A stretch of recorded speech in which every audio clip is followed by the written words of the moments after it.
अरे रानो चिड़िया, आखिरकार तुम बड़ी हो गई। आप कौन हैं? मैं तुम्हारा मालिक हूँ। तुम्हारी माँ ने तुमसे ये बात हमेशा छिपाई, पर तुम मेरी गुलाम हो। कालू कौवा ने रानो को माँ के पुराने सौदे के बारे में बताया। रानो सदमे में टूट गई। तुम्हारी माँ ने तुम्हें भूखे मरने से बचाने के लिए तुम्हारी आजादी का सौदा किया था।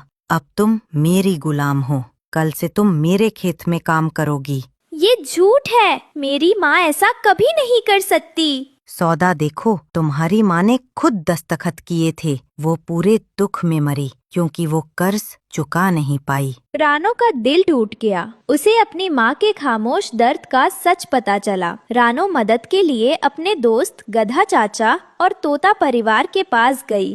अरे रानो बहन, क्या हुआ? आप इतनी रो क्यों रही हैं? बहन, मेरे साथ बहुत बुरा हुआ है, बहुत बुरा। कालू कौवा, उसने बताया कि मेरी माँ ने मुझे बचाने के लिए मेरी आजादी का सौदा कर दिया था। मैं अब उसकी गुलाम हूँ।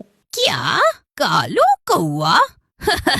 ये झूठ है। वो हमेशा से दुष्ट है। नहीं, मेरे पास सौदा पत्र है। मेरी माँ उस कर्ज के दर्द में मर गई और मैं जानती भी नहीं थी। रानो बहन, आप रोना बंद कीजिए। आपकी माँ ने जो किया वो प्यार था, वो त्याग था। अब आप हिम्मत रखिए। ये सौदा जरूर अवैध होगा। ये धोखा है। लेकिन पहले हमें गधा चाचा से बात करनी होगी। उनकी बुद्धि और शक्ति दोनों हमें चाहिए। तीनों दोस्त सीधे गधा चाचा के पास पहुँचे। गधा चाचा रानो की हालत देखकर बहुत चिंतित हुए। गधा चाचा अपने खेत में थे। रानो तोता परिवार के साथ वहाँ पहुँचती है।